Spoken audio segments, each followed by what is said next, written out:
il y a presque un an, jour pour jour, nous avons commencé une série sur le livre des Actes. C'était le 25 août 2024. Et on s'est lancé le défi de faire une étude systématique et suivie du livre des Actes. Ça veut dire qu'on n'a pas sauté de passage, on a abordé tous les thèmes les plus compliqués, mais aussi les plus intéressants, comme le parler en langue, l'imposition des mains, les miracles et le baptême du Saint-Esprit. Alors si vous étiez absent pendant les vacances, ne vous en faites pas, on vous a attendu. On a mis sur pause la série et vu le comité réduit qu'on était vraiment en juillet et début août, on a dit qu'on allait faire des messages thématiques sur d'autres sujets, y compris une mini-série sur l'eschatologie, c'est-à-dire la fin des temps. On avait parlé de ce que Jésus a annoncé par rapport à la fin des temps, quels seront les signes de la fin des temps. On a parlé de beaucoup de choses, on a parlé de l'Antichrist, qui il est et ce qu'il va faire. On a parlé de l'enlèvement de l'Église. Et vu qu'on était vraiment très peu le jour où on a parlé de l'enlèvement de l'Église, on s'est posé la question s'il avait déjà eu lieu. Tous ces messages sont sur le site de l'Église et sur YouTube. Je vous invite à aller voir. On a parlé de la fin des temps parce que le Seigneur nous demande d'être prêts. Donc c'était vraiment le but de cette petite série. Mais aujourd'hui, on reprend notre série sur le livre des Actes. Ce livre raconte comment une petite secte du judaïsme, c'est-à-dire un petit groupe de juifs avec une croyance particulière, est devenue la première religion mondiale. Cette croyance particulière, c'est bien sûr que Jésus de Nazareth est le Messie qu'annoncent les écrits sacrés des Juifs, le Tanakh, ce qu'on appelle l'Ancien Testament. Ce qu'on voit dans le livre des Actes, c'est qu'une petite secte du judaïsme est devenue la religion principale mondiale grâce à l'assistance, grâce à l'activité de Jésus et de son esprit. En d'autres termes, c'est parce que Jésus continua d'agir après son ascension que ça a été possible. D'où le titre de la série. Alors, c'est pas celui-là, c'est pas ce PowerPoint. Pardon, j'ai déjà prêché ce message. Vous pouvez le réécouter si vous voulez. Mais non, c'est l'évangile, acte 16, l'évangile à Philippe, je dis pour la sono. Bref, pourquoi avons-nous appelé la série Actes Jésus continue d'agir? Parce que Jésus a continué d'agir par son esprit au travers des chrétiens suite à son ascension. C'est ce qu'on a vu dans le livre des Actes. Et c'est pour ça que le christianisme est devenu la religion principale mondiale au-dessus du judaïsme et de l'islam, encore aujourd'hui. Mais c'est aussi parce que l'Église, c'est-à-dire les chrétiens, ont fait ce que Jésus leur avait demandé de faire. Ils ont obéi à la grande commission d'aller et de faire de toutes les nations des disciples. C'est parce qu'ils ont obéi à cette mission, ils ont envoyé certains des leurs comme prédicateurs dans toutes les nations, dans les villes proches et lointaines. Avant les vacances, on avait commencé le récit du deuxième voyage missionnaire de Paul. Merci la sono, ils sont super. Voici à l'écran le deuxième voyage missionnaire de Paul qu'on a commencé juste avant le début de l'été, juste avant les vacances. Et au fait, frères et sœurs, cette mission de faire de toutes les nations des disciples qu'on a découvert dans le livre des Actes, c'est quelque chose qui continue aujourd'hui.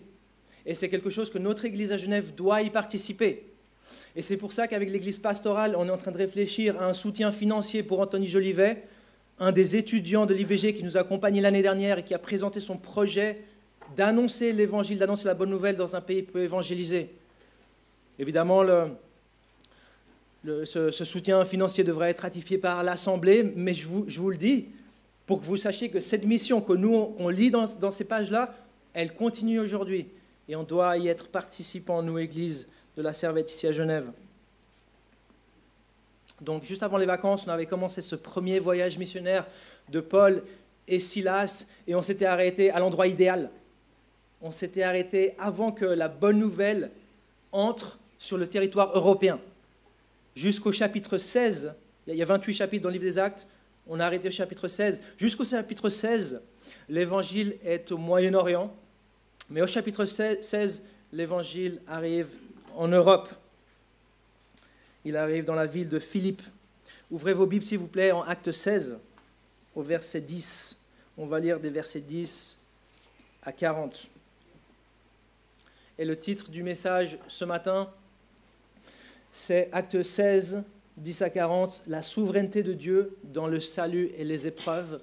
Vous allez le comprendre. Pourquoi ce titre?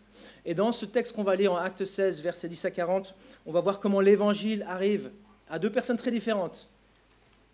Une femme d'affaires, une businesswoman et un gardien de prison.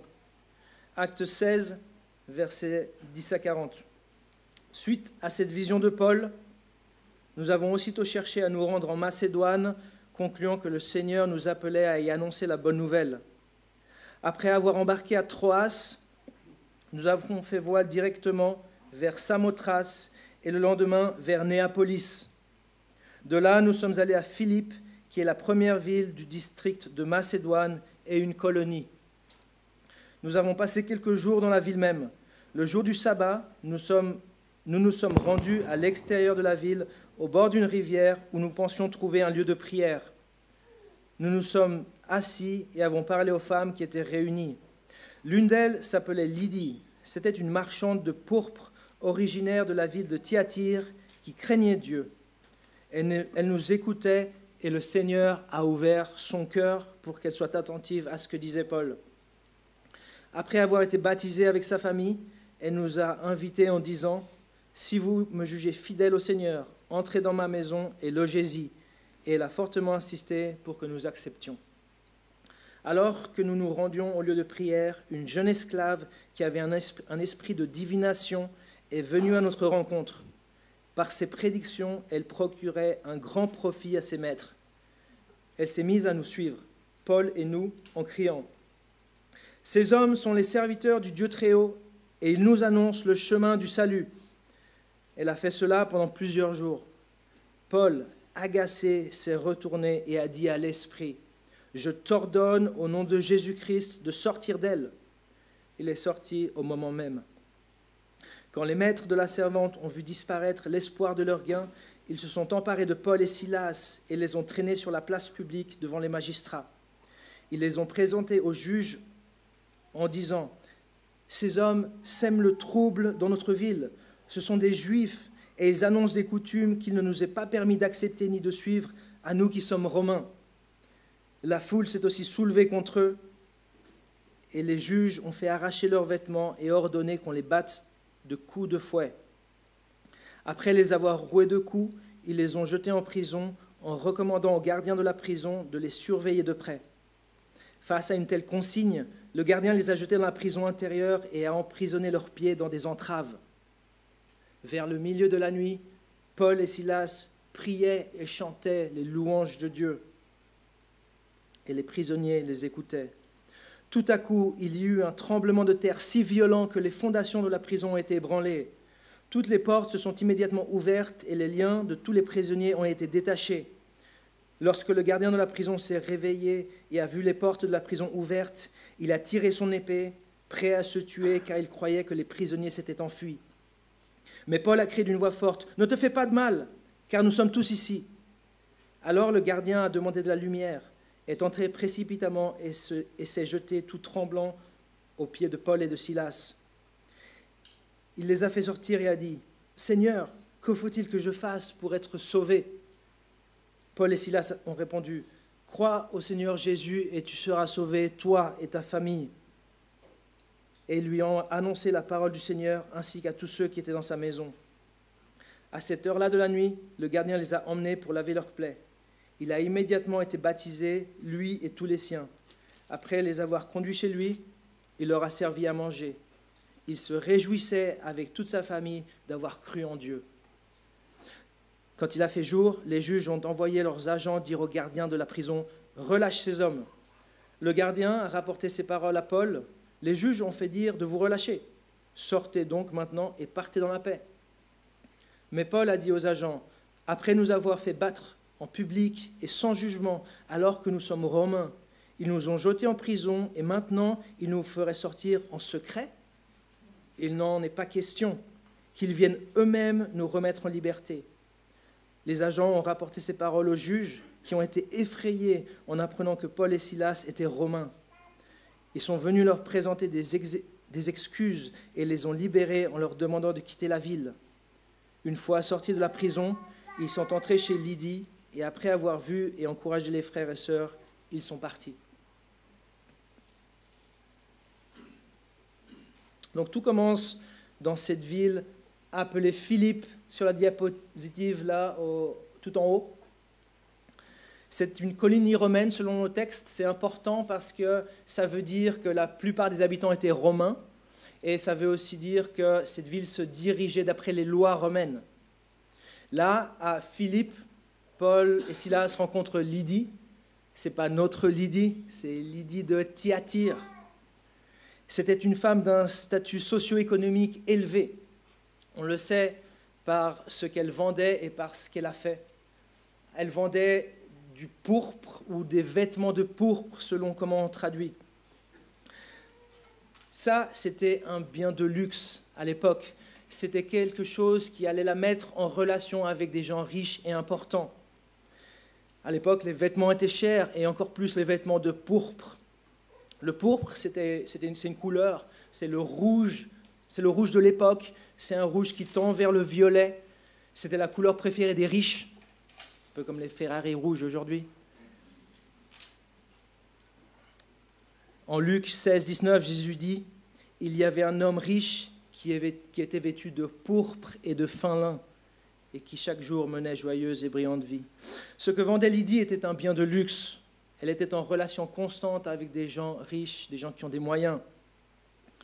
On sait aussi que Lydie avait des moyens parce qu'elle a fait. Lydie a accueilli, non pas Paul, mais il a accueilli l'équipe missionnaire de Paul. Regardez le verset 15. Regardez le verset 15 avec moi. Après avoir été baptisée avec sa famille, elle nous a invités en disant « Si vous me jugez fidèle au Seigneur, entrez dans ma maison et logez-y. » Et elle a fortement insisté pour que nous acceptions. Il y a qui dans ce « nous » ? Eh bien, il y a l'auteur du livre des Actes, Luc, il y a Paul, il y a Silas, et il y a quelqu'un d'autre. Est-ce que vous vous rappelez ? Il y a Timothée. Il y a Timothée qui les accompagne, bien qu'il ne soit pas mentionné ici. Donc et peut-être qu'il y avait plus de monde. Donc elle a accueilli cette équipe missionnaire chez elle, elle les a nourris, logés pendant plusieurs jours, il fallait des moyens, il fallait une maison assez grande. On croit qu'elle avait une grande maison aussi, parce qu'apparemment, selon le verset 40, l'église se réunissait chez elle. C'était une femme, une businesswoman riche qui avait les moyens. Mais écoutez bien, elle trouvait du temps pour la prière. Elle trouvait du temps pour la prière. Le jour du sabbat, Paul ne la trouve pas au bureau ou au marché. Paul la rencontre au lieu de prière. Le texte nous décrit Lydie comme une adoratrice de Dieu. Ça, c'est un terme technique, une adoratrice de Dieu. C'est un terme technique qu'on a déjà vu dans le livre des Actes pour décrire d'autres personnes. On parle des craignants Dieu. On pourrait traduire ainsi aussi. Les craignants Dieu, les adorateurs de Dieu, étaient des personnes qui s'attachaient au Dieu d'Israël. C'était des gens qui, même s'ils ne se convertissaient pas au judaïsme, avaient reconnu la différence entre le polythéisme idolâtre ambiant de l'Empire romain et le monothéisme des Juifs. C'était des gens qui avaient décidé de s'attacher au Dieu d'Israël et qui, pour le chercher et pour le comprendre et le découvrir, assistaient aux synagogues. Et s'il n'y avait pas de synagogue, comme c'est probablement le cas ici à Philippe, ils se retrouvaient dans des lieux de prière. On a parlé de Corneille au chapitre 10, un craignant Dieu lui aussi. Le commentateur John Paul Hill dit la chose suivante sur Lydie. Lydie était une adoratrice de Dieu, l'une de ces païennes pieuses qui, comme Corneille, croyait en Dieu, mais ne s'était pas totalement convertie au judaïsme. En parlant d'elle, de Lydie, le texte nous dit la première vérité que j'aimerais relever ce matin avec vous. Et c'est la chose suivante, c'est qu'une intervention divine est nécessaire pour croire le message du salut. Une intervention divine est nécessaire pour croire le message du salut. Regardez le verset 14. Je ne sais pas si vous avez prêté attention au cours de la lecture. Regardez ce que dit le verset 14. L'une d'elles, l'une de ces femmes, s'appelait Lydie. D'ailleurs, je ne pensais pas dire ça, mais détail intéressant, une de ces femmes, ils ont trouvé des femmes au lieu de prière. C'est souvent le cas dans les réunions de prière. Les hommes, je vous encourage à venir. Il y a un problème quelque part. Les femmes viennent plus souvent que les hommes aux réunions de prière. Il faut venir, hommes et femmes, aux réunions de prière. Verset 14, l'une d'elles s'appelait Lydie. C'était une marchande de pourpre originaire de la ville de Thyatire qui craignait Dieu. Elle nous écoutait et qui est-ce qui a ouvert son cœur? Et le Seigneur a ouvert son cœur pour qu'elle soit attentive à ce que disait Paul. Lydia ouvrait ses oreilles, mais c'est le Seigneur qui a ouvert son cœur. Mes amis, une intervention divine est nécessaire pour croire le message du salut. Écouter est la condition, mais ce n'est pas la garantie. Ton voisin, ton collègue, ton fils ne va pas croire sans que Dieu fasse une œuvre dans son cœur. Ton explication du message de l'Évangile, même si c'est une explication claire, excellente, n'est pas suffisante. Mon explication du message de l'Évangile non plus. Il faut que Dieu intervienne.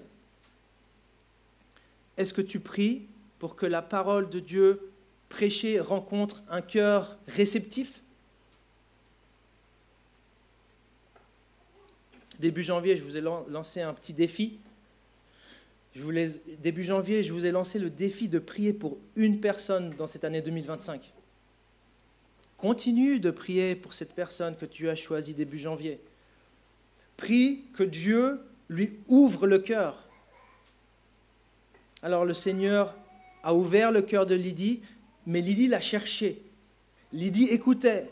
Lydie était au bon endroit.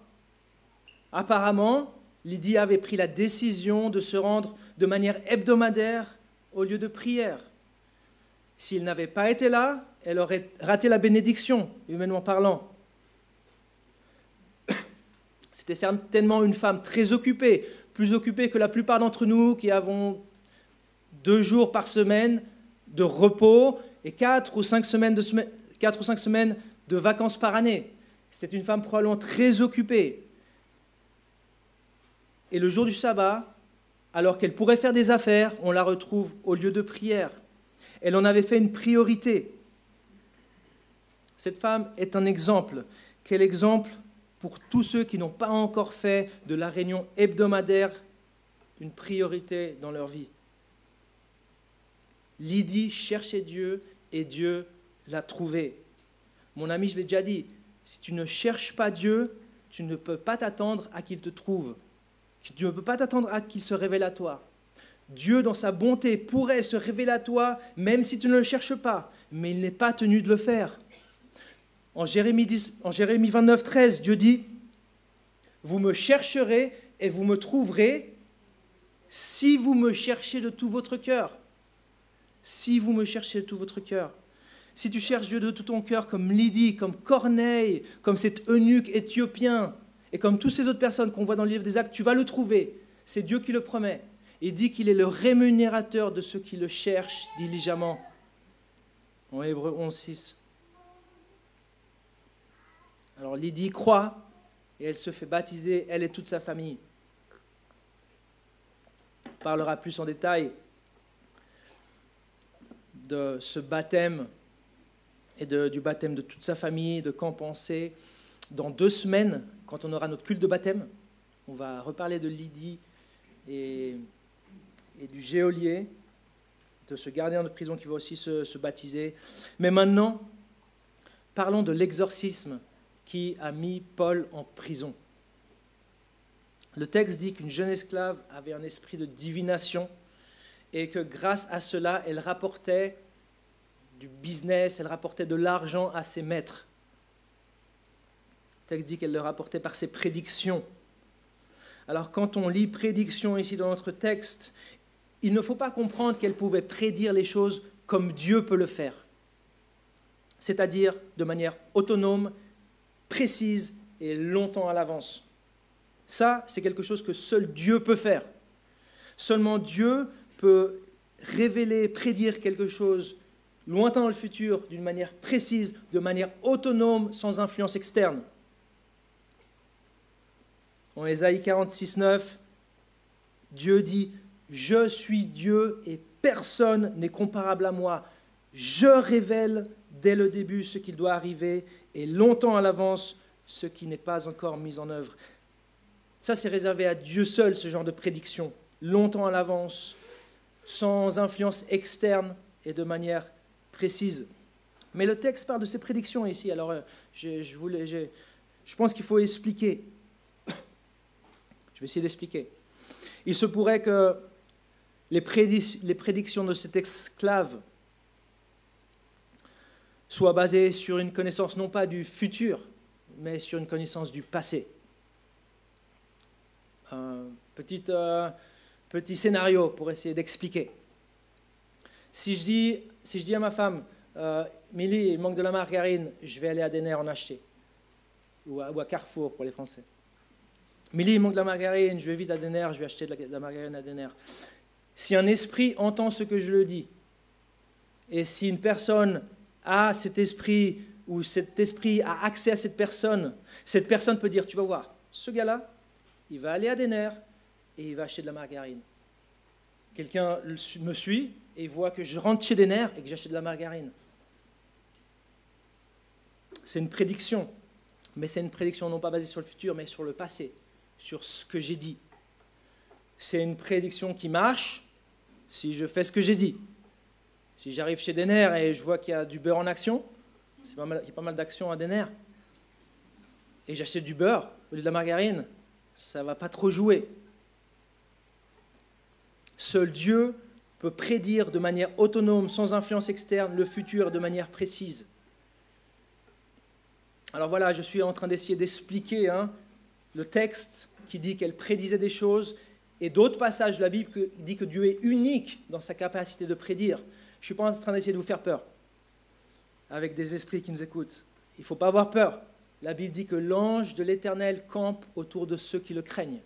On n'a pas à avoir peur de ces choses-là. C'est un scénario hypothétique, je ne sais pas. J'essaye d'expliquer. Donc cette femme, cette jeune esclave qui prédisait, marche derrière Paul et son équipe, et elle crie derrière eux, ces hommes nous annoncent la voie du salut. Cool, hein? Pas mal. Publicité gratuite pour Paul et son équipe. Bien, ce n'était pas du goût de Paul. Paul a été agacé et il a chassé le démon, enfin cet esprit mauvais. Il l'a chassé. Résultat, cette femme ne pouvait plus prédire et ses maîtres ont perdu leur avantage commercial. Ils se sont fâchés et ils ont amené Paul et Silas vers les magistrats, et les juges ont décidé qu'ils soient battus et qu'ils soient mis en prison.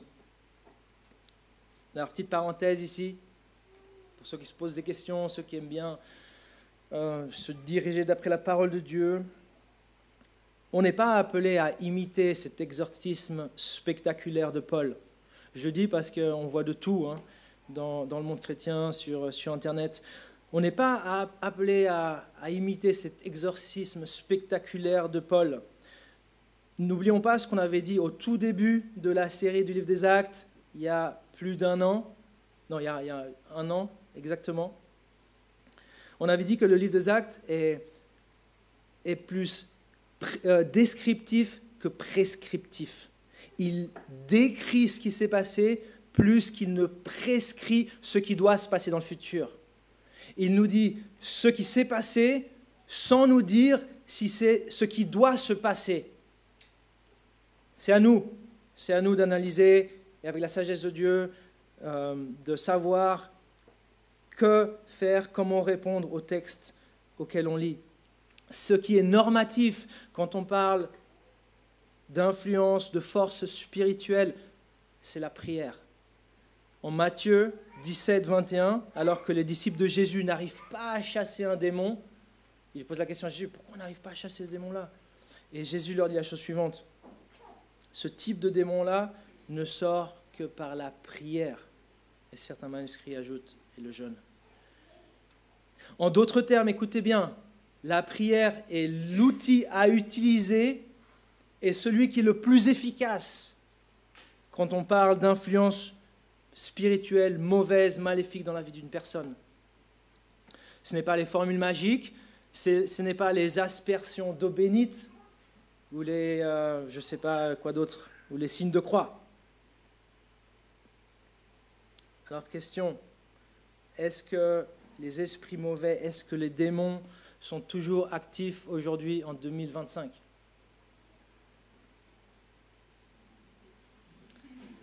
Je crois que c'est la ruse du diable de faire croire au monde occidental que les esprits n'existent pas. Le diable se frotte les mains du rationalisme humaniste de nos contemporains. Les esprits mauvais existent, la Bible en parle. J'ai récemment reçu un courriel de quelqu'un décrivant des phénomènes paranormaux chez lui, ici à Genève. Dieu seul sait si c'est spirituel ou si c'est un problème de câblage, je ne sais pas. Mais la Bible parle d'esprit et parle d'esprits qui influencent des personnes, qui vont jusqu'à habiter dans des personnes. On parle de possession, Maintenant, le chrétien n'a pas à avoir peur de cela. L'Esprit de Dieu qui habite en lui ne partage pas sa demeure avec des esprits impurs. En revanche, attention danger à qui n'a pas Jésus comme Seigneur et Sauveur dans sa vie. Je ferme la parenthèse. Paul et Silas sont roués de coups et ils sont mis en prison, mais c'est pour une bonne cause. C'est pour une bonne cause. Rien n'arrive par hasard dans la vie et rien n'arrive par hasard aux enfants de Dieu. C'est le deuxième point que j'aimerais relever ce matin. Et rassurez-vous, aujourd'hui, il y en a seulement 2, pas 3. Dieu permet les épreuves pour que d'autres soient bénis. Le texte nous donne à comprendre que Paul et Silas ont subi ce qu'ils ont subi pour le salut des prisonniers, du geôlier et de sa famille. L'injustice qu'ils ont subie avait un but. Dieu voulait que des gens entendent le message du salut dans cette prison. Il a sauvé Lydie qui le cherchait et il a sauvé ces gens qui probablement ne le cherchaient pas trop. La nuit, Dieu intervient par un tremblement de terre, pas tant pour sauver Paul et Silas que pour sauver le geôlier et sa famille. Mes amis, quand Dieu ne nous secourt pas tout de suite dans l'épreuve, c'est qu'il a un plan meilleur. Quand Dieu ne nous secourt pas tout de suite dans l'épreuve, c'est qu'il a un plan meilleur. Dieu est tout-puissant et il pourrait nous faire éviter ces épreuves. Ils ont été roués de coups, ils ont souffert une injustice, ce qu'ils ont fait c'était bien, ils ont libéré cette jeune esclave d'un démon, et ils ont été roués de coups et mis en prison. Dieu est tout-puissant, il pourrait nous faire éviter les épreuves, mais il ne le fait pas toujours car il a un meilleur plan. Marcos a parlé des épreuves la semaine dernière. Il y a beaucoup de choses que Dieu désire accomplir par ces épreuves. Les épreuves qui nous arrivent ne sont pas un accident. Il n'y a pas de hasard pour le chrétien. Mes amis, quand Dieu ne nous secourt pas tout de suite dans l'épreuve, c'est qu'il a un plan meilleur. Dans le cas de Paul, c'était pour sauver des personnes.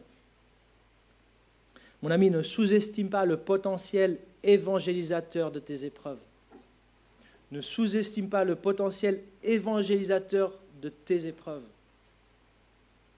Il y a quelques mois, je suis allé à l'hôpital visiter quelqu'un qui a eu une opération. L'opération s'est bien passée. Le lendemain, la personne était réveillée. Je suis allé là pour prier avec cette personne.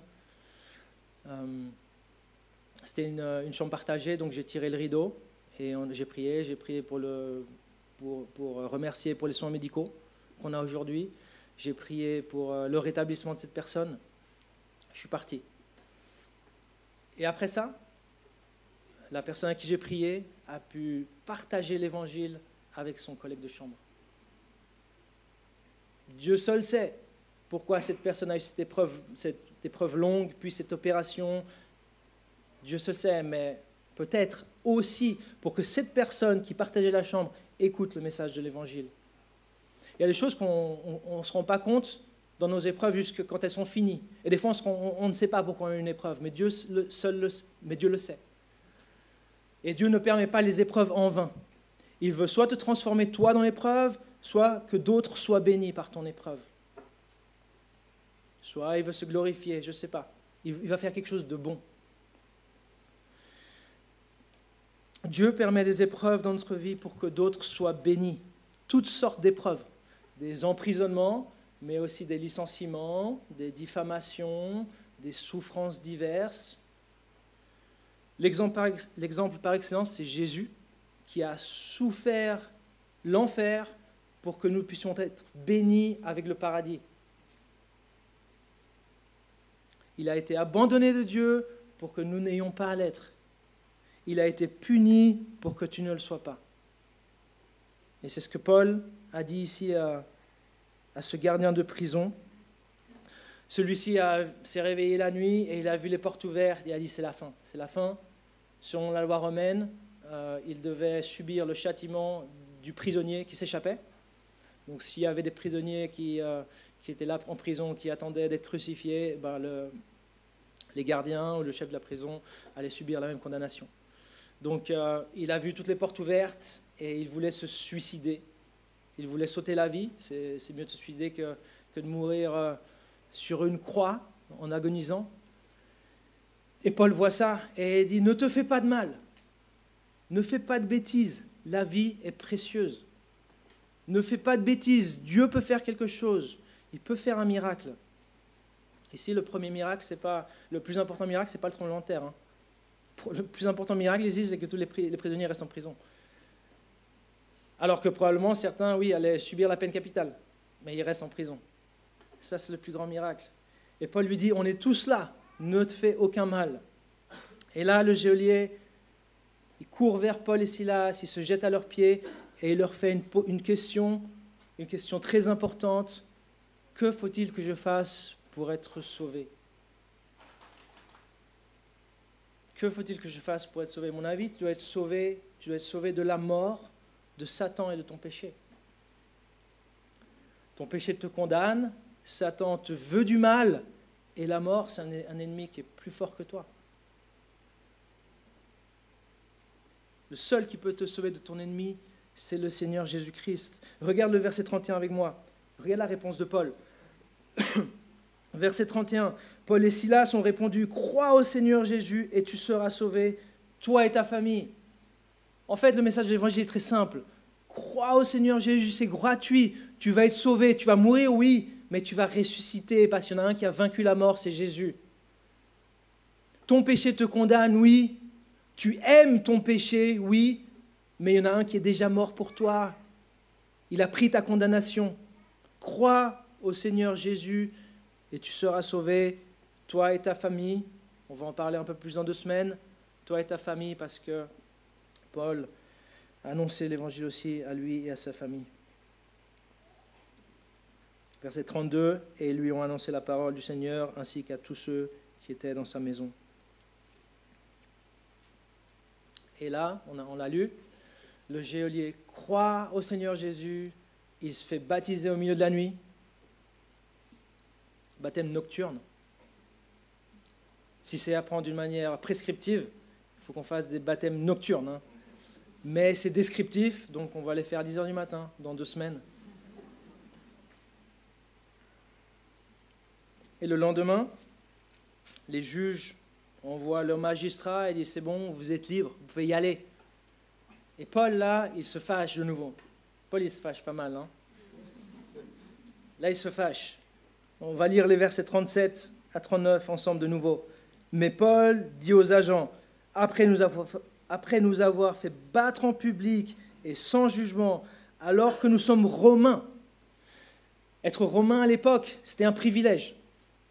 C'était faire partie de l'empire le plus puissant à l'époque. L'empire romain protégeait ses citoyens.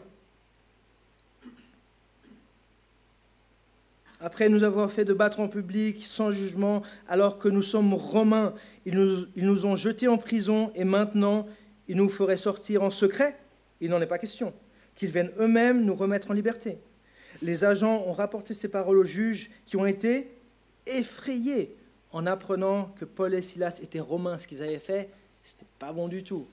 Si leurs supérieurs entendaient ce qu'ils ont fait, aïe aïe aïe pour eux. Verset 39, ils sont venus leur présenter des excuses et les ont libérés en leur demandant de quitter la ville. Certains ici ne reconnaissent pas le Paul qui a été humilié et qui renonce à ses droits. Et là, c'est bizarre ça pour Paul, ce Paul qui s'humilie, qui renonce à ses droits. Certains ne le reconnaissent pas ici, mais c'est parce qu'ils regardent au mauvais endroit. Paul n'a pas fait cela pour lui et pour Silas. Il l'a fait pour les chrétiens de Philippe. Il l'a fait pour l'Église. C'était cadeau pour cadeau, offense pour offense. Il l'a fait pour mettre quelque chose sur le compte de cette petite communauté de Philippe qui allait rester dans cette ville de Philippe alors que lui et Silas allaient partir. Alors, j'aimerais finir ce matin en tournant ces deux points principaux en exhortation. Premièrement, puisqu'une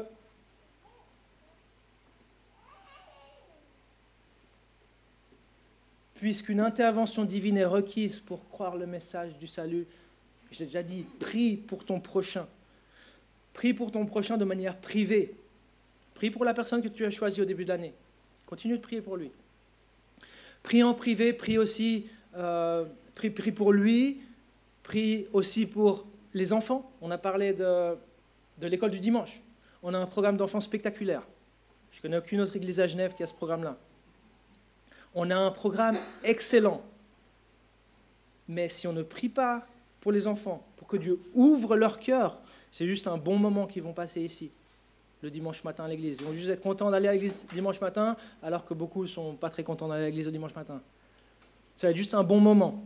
Mais ici à la Servette, c'est parce qu'on veut un bon moment. Ce n'est pas notre but final.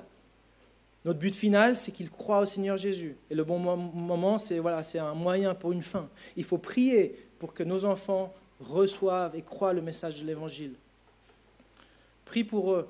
Prie de manière privée. Prie à la réunion de prière, les lundis soirs. On partage des sujets de prière. On peut prier pour des collègues, on peut prier pour des amis, on peut prier pour des fils et des filles. Et sois tranquille.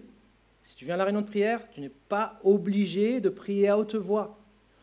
Viens à la réunion de prière. Si tu écoutes la prière de ton frère et tu dis « Amen » parce que tu es d'accord avec ce qu'il a dit, si tu dis « Amen », tu participes à sa prière, tu participes à la prière communautaire. Mais si tu restes à la maison, tu ne participes pas à la prière communautaire. Viens à la réunion de prière. On a un programme allégé depuis début janvier. C'est 1 heure de ton temps, c'est chaque 2 semaines. C'est une seule heure, de 7h à 20h. On finit plus à 20h30, on finit à 20h pour que tu aies le temps de rentrer à la maison et d'avoir tes 8 heures de sommeil pour le lendemain. On fait tout ce qu'on peut. C'est 1 heure par semaine que le Seigneur te demande. C'est 1 heure chaque 2 semaines. Viens à la réunion de prière, prie avec les frères et sœurs. C'est important. On a parlé, le tout premier message, il y a 1 an, la dimension spirituelle de la mission. Le titre du message, c'était « Avant la mission, l'intercession ». Mes amis, on peut prêcher l'évangile tout ce qu'on veut. Si on ne prie pas, voilà, on n'est pas assuré d'avoir des résultats. C'est Dieu qui ouvre les cœurs. Prions que Dieu ouvre les cœurs.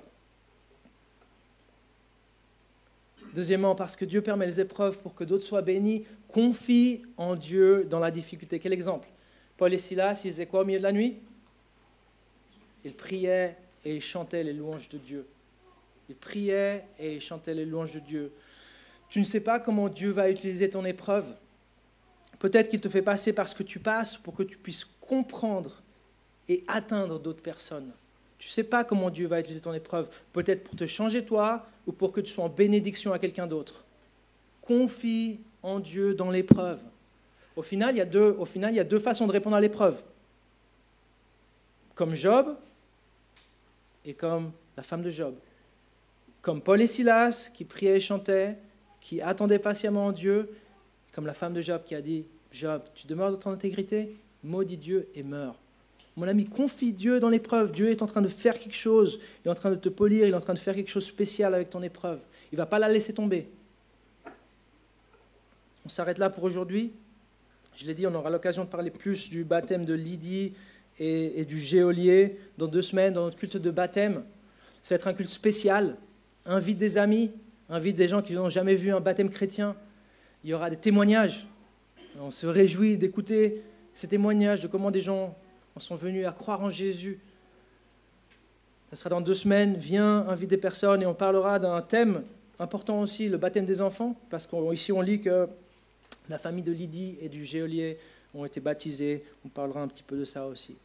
Voilà, alors je vais terminer par la prière. Je vous invite à m'accompagner dans la prière.